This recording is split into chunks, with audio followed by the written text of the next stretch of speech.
Salam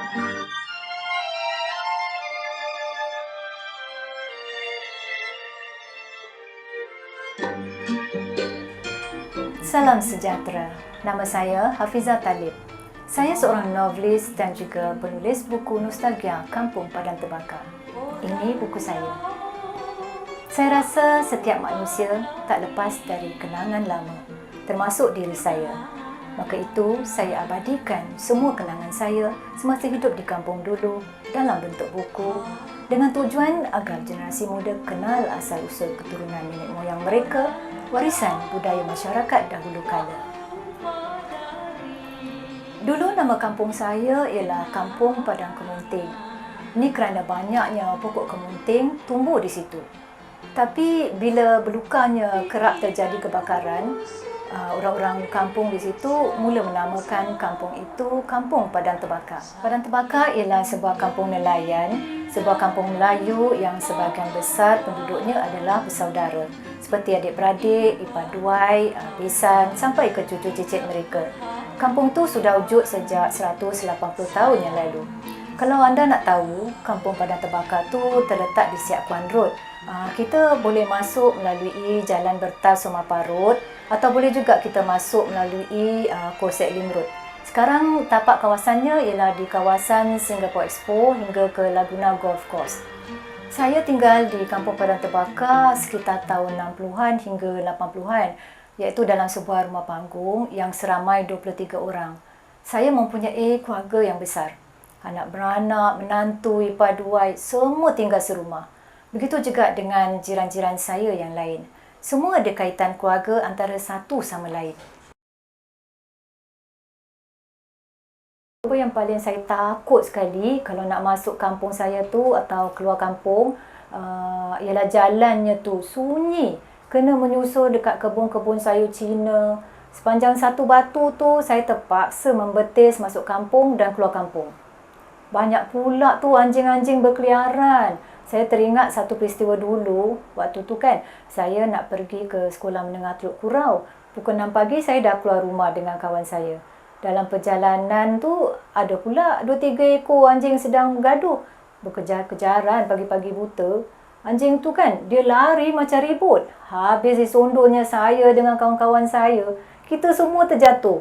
Lutut kawan saya tu habis berdarah. Kalau naik basikal, bolehlah kita pecut kuat-kuat kan? Tapi kita jalan kaki, terpaksalah terima semua ni. Sejak itulah, untuk menjaga keselamatan, saya mesti pastikan dalam beg saya tu ada senjata, iaitu payung. Paling tidak, saya boleh rembat anjing-anjing tu dengan payung saya. Kalau nak cerita tentang hari hujan, budak-budak di kampung memang suka main air hujan. Kalau mandi hujan pun mereka tak demam. Tapi kalau hujan turun lebat dan berhari-hari pula tu, ini yang akan timbul masalah besar pula, banjir. Saya teringatlah ketika primary school dulu, banjir masa hari raya. Hati sedih sekali tau, penat. Tak dapat jalan raya di kampung, tak dapat duit collection. Kita adik-beradik ramai-ramai kena tolong mak bersihkan rumah. Maklumlah kan, rumah dah masuk air. Tapi yang seronoknya masa banjir, kita dapat tumpang abang naik sampan. Dayung keliling kampung.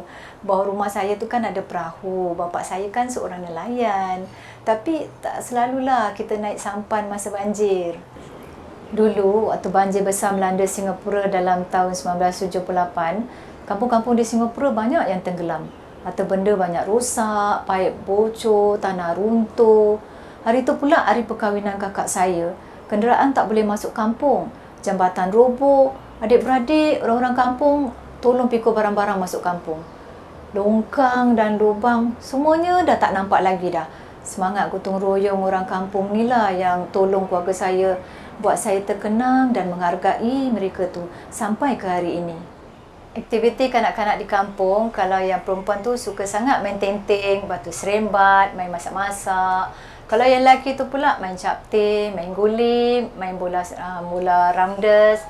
Cukup time mereka pergi sekolah, pergi ngaji di rumah guru. Ada pula yang belajar di surau atau di masjid. Ada juga lelaki dan perempuan belajar pencak silat sama-sama di Balai Rakyat. Dulu Kereta Keras Film Production selalu tahu masuk kampung kita, syuting cerita wayang kat rumah seorang makcik yang namanya Mak Esa. Rumahnya tu betul-betul tepi pantai. Kanak-kanak yang nak pergi sekolah, apa lagi, selalu tersangkut kat situ. Terpegun tengok orang syuting. Sampai sekolah, habis kena marah dengan cikgu. Pasal apa? Pasal lambat.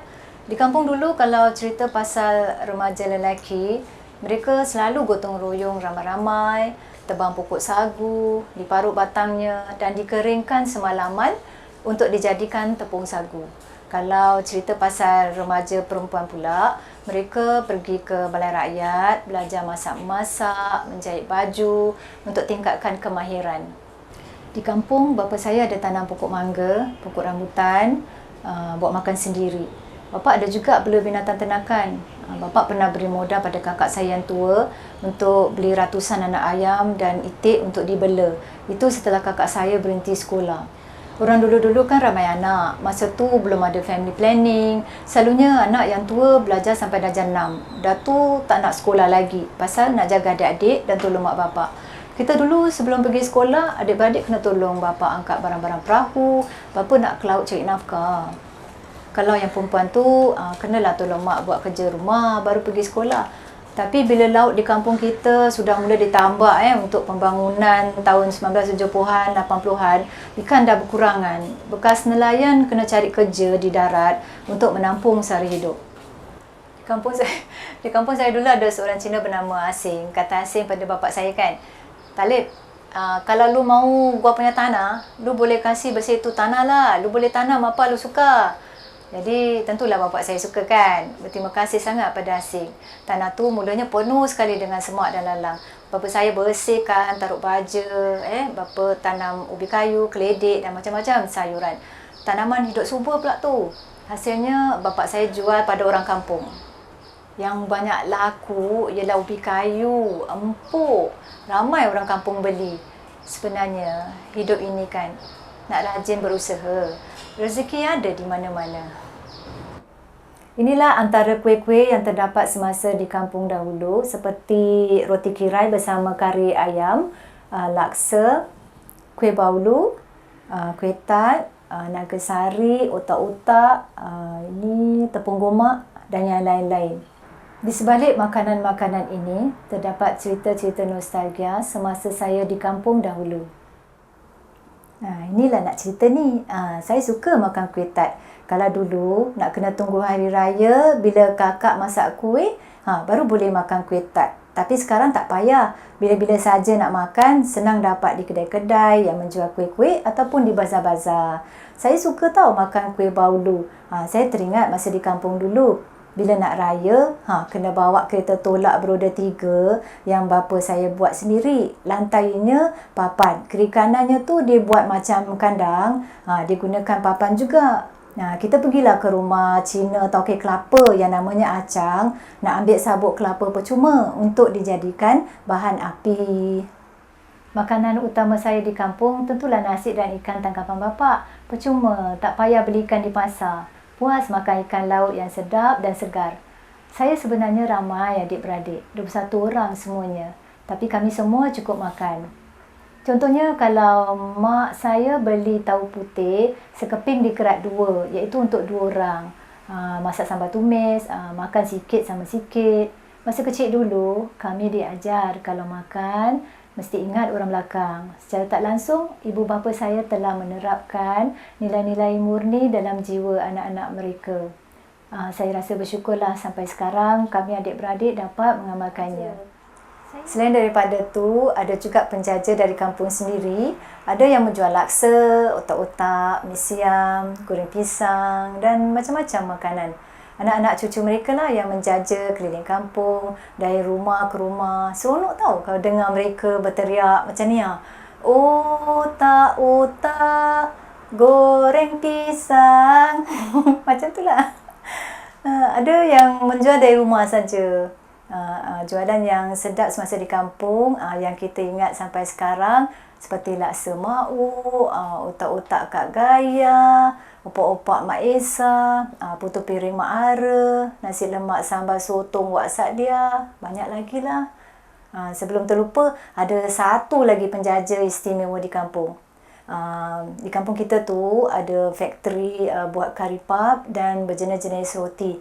Terletak betul-betul di sebelah sekolah saya, sebelah pantai. Ia dikendalikan oleh Bai-Bai Muslim.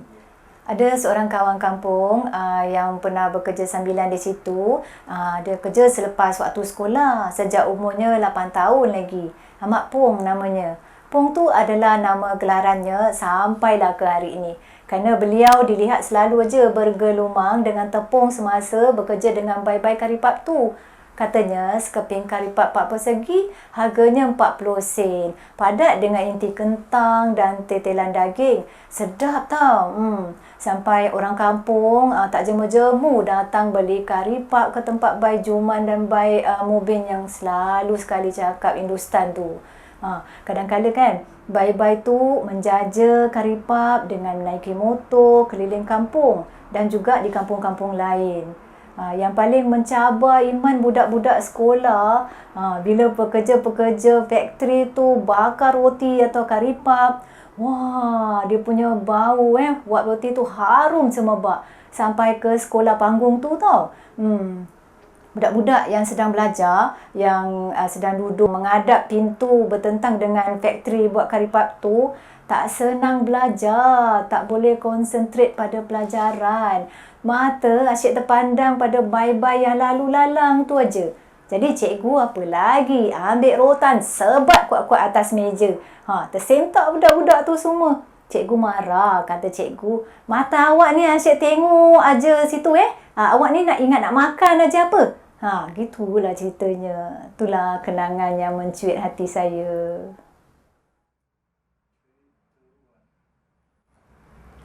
Semangat perpaduan atau gotong royong semasa di kampung dulu tak sama dengan masa sekarang. Dulu bila ada kesusahan atau keramaian, satu kampung turun padang. Lebih-lebih lagi kalau cakap soal kenduri kendara atau di majlis perkahwinan. Orang lelaki sama-sama pergi hutan cari buluh, cari nibung untuk buat kemah. Cari daun kelapa untuk hias kemah supaya jadi cantik.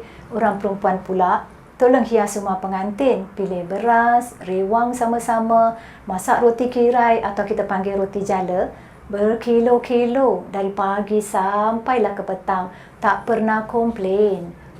Bagi saya, semangat gotong royong tak boleh lawan masa di kampung. Orang-orang kampung, kalau buat sesuatu perkara, baik tua ataupun muda, mereka tolong habis-habisan.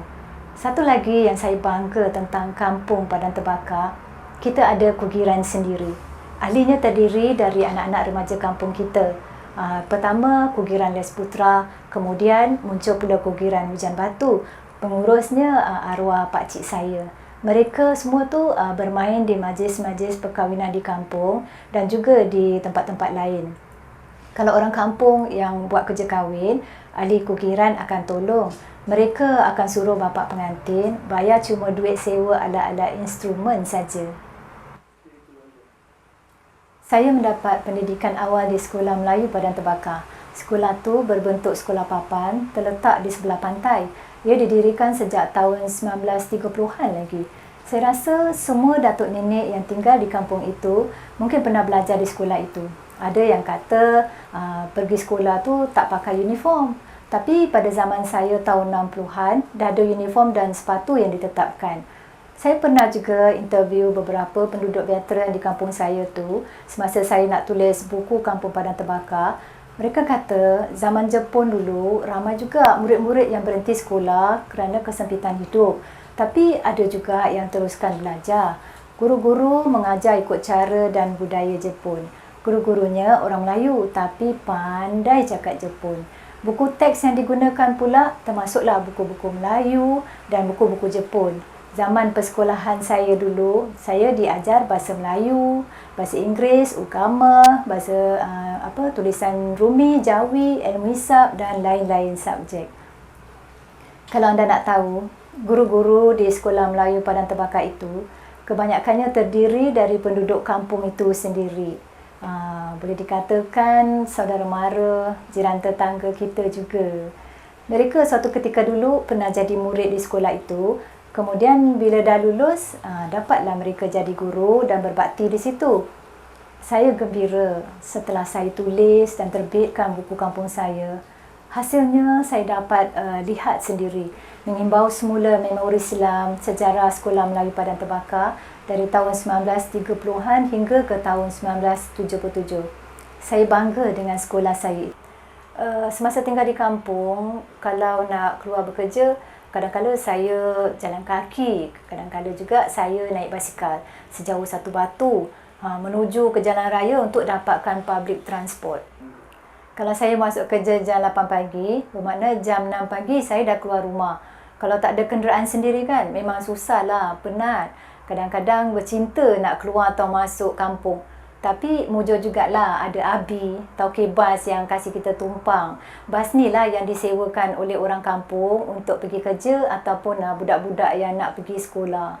Bayangkanlah kalau kita naik basikal sendiri, kita kena kayu basikal tu satu batu.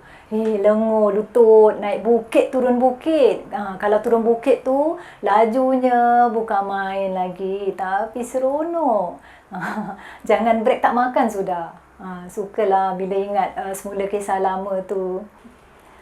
Kesimpulannya, saya rasa hidup di kampung ni berkat. Saya dapat mempelajari nilai-nilai murni seperti berjimat cermat, kasih sayang dan tanggungjawab sesama semasa membesar di kampung. Sudah tentulah saya rindu dengan cara hidup di kampung. Suasananya damai, nyaman, tak banyak gejala sosial yang berlaku.